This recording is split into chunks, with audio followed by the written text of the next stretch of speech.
adalah gembalaku, takkan kekurangan aku. Ia membaringkan aku di padang berumput hijau. Saudara-saudari yang terkasih di dalam Kristus, selamat pagi. Salam jumpa lagi dalam Sabda Siap Saji, Sabtu 11 Februari 2023, hari biasa pekan yang kelima dan sekaligus hari orang sakit sedunia yang ke-31. Mari kita berdoa. Dalam nama Bapa, Putra, dan Roh Kudus. Bapa yang penuh kasih, pada 11 Februari tahun 1858, Bunda Maria menampakkan diri kepada Santa Bernadette Soubirous, di mana banyak orang disembuhkan.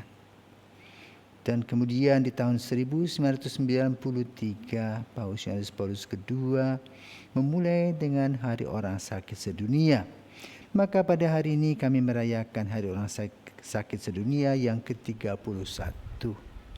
Kami mohon berkat-Mu Tuhan untuk orang-orang sakit, agar mereka kuat, tabah, dan beriman kepada-Mu. Begitu pula mereka yang mendampingi, sabar, setia, dan tekun melayani mereka, bersama dengan para dokter, perawat, serta obat-obatan yang ditemukan untuk berbagai macam penyakit.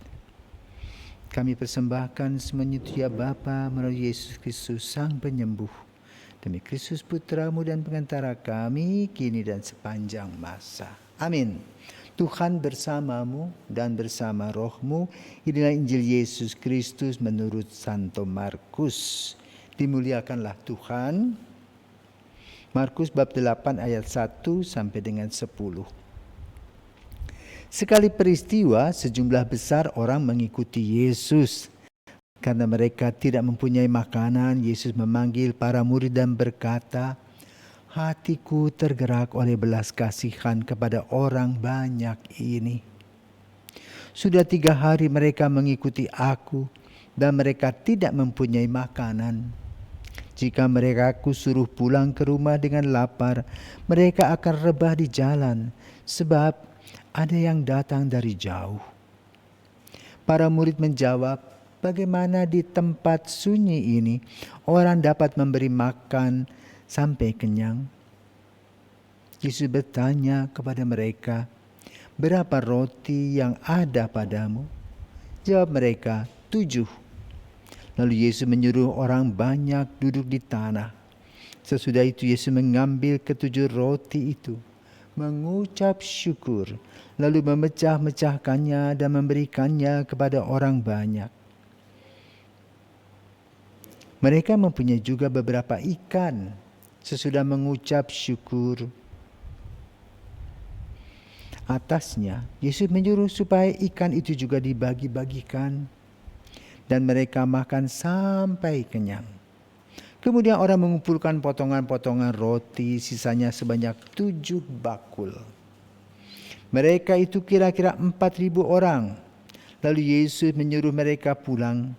Akhirnya Yesus segera naik perahu dengan para murid dan bertolak ke daerah Dalmanuta. Demikianlah sabda Tuhan, terpujilah Kristus. Saudaraku terkasih, tahukah Anda bahwa Bernadette sebagai seorang anak mempunyai sakit paru-paru? Biasa pada zaman itu mereka membawa kambing domba ke padang rumput. Dan di sekitar Lourdes itu ada sebuah gua. Di sanalah Bernadette duduk sambil menunggu teman-temannya mengumpulkan atau menyabit rumput untuk domba-dombanya. Tiba-tiba dia melihat seorang gadis, seorang ibu di atas gua dengan bercahaya. Ya, tentu dia menceritakan kepada teman-temannya, tapi dengan catatan rahasia. Namun namanya anak, rahasia itu bocor. Mereka bilang pada mamanya, "Ma, kakak tadi bertemu dengan seorang ibu di sana." Tentu sang ibu takut, kenapa? Karena Bernadette adalah seorang gadis. Jangan sampai ada penyamun. Lalu ditanya, lalu diselidiki siapakah perempuan itu. Maka lalu mereka diinterogasi.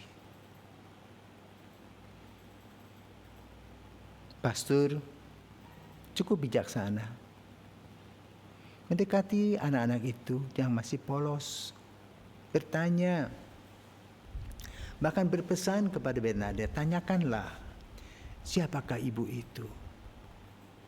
Lalu pada tanggal yang ditentukan mereka berjumpa kembali dengan ibu ini. Maka Bernadette bertanya, "Ibu, namamu siapa?"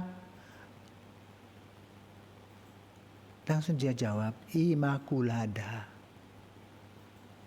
Si pastor pernah dengar kata itu karena di Roma baru saja sinode dan membahas tentang kedudukan Maria.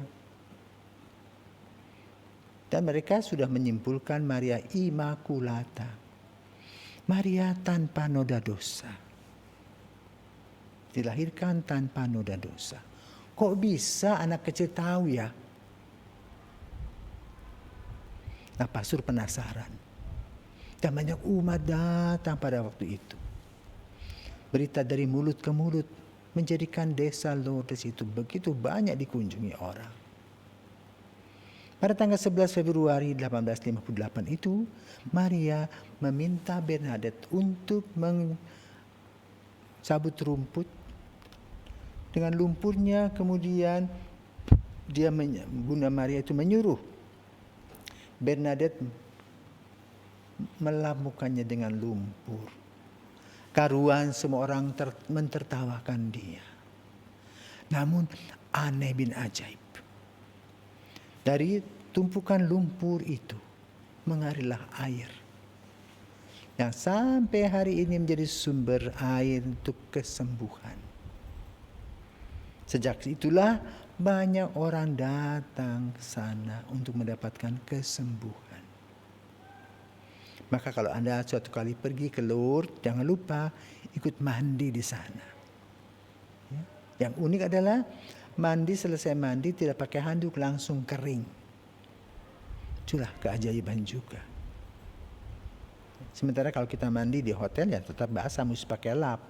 Tapi di kolam itu tidak, dicemplungkan dan kita bangkit dari kolam itu dan langsung berpakaian.